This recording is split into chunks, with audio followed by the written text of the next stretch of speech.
Let's understand why banks are insisting on current ratio of 1.33. So first of all, let's have how this current ratio is calculated. What is the formula for current ratio? The formula is very simple. Current ratio is equal to current asset, I'll put it as CA, divided by current liability. So the formula part is very simple. Current asset divided by current liability. Okay. So let me give some imaginary numbers. Let's say my current asset is 100 and my current liability is 75. So if I calculate current ratio now, this is going to be 100 divided by 75, and the ratio will be, if you calculate, it's going to be 1.33. So here we should understand what this 1.33 signifies. You go back, you had current asset of 100 and current liability is 75. It means current liability is contributing to 75% of current assets. So what does that mean?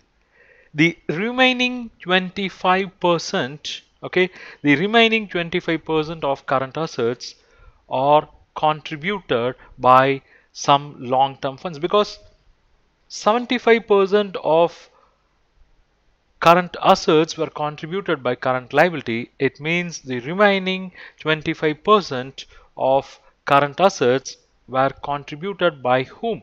It was contributed by long-term funds. Okay, and this long-term funds will be in turn called as net working capital. So understand, the current ratio of 1.33 is possible only when your current liability is 75%. It means this ratio is possible only when 25% of current assets are funded by long-term funds, that is basically your net working capital. Okay, because net working capital, the other way of computing net working capital is nothing but current asset minus current liability. So current asset minus current liability, the difference is net working capital. So from where you get this net working capital is, it is basically your long-term funds. And if that long-term funds is 25% of current asset, then 75% of current assets are current liabilities, and so you are getting the current ratio of 1.33. So what banks try to ensure here is, if your current ratio is 1.33, okay, it means there is a manageable liquidity position. I mean, liquidity position is manageable. Why it is manageable? You are not 100%, you are not 100% dependent on outsiders. Okay, I'm saying that you are not 100% dependent on outsiders. So here the stress is, you are not 100% dependent on outsiders. It means 25% had come from net working capital. But what is the benefit when money comes from net working capital? It means these money need not be repaid within 1 year, right?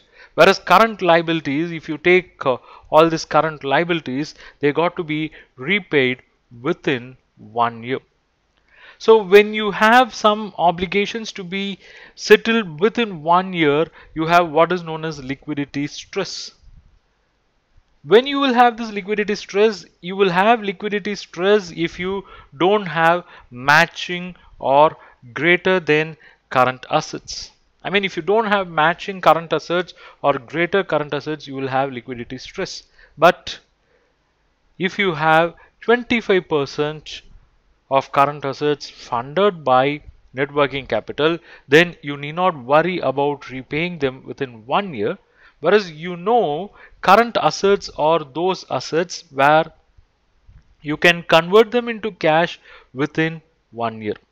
It means now you are going to have some kind of comfort, because you can allow your business to generate money, and that can be generated within a period of 1 year, but that need not be repaid within a period of 1 year.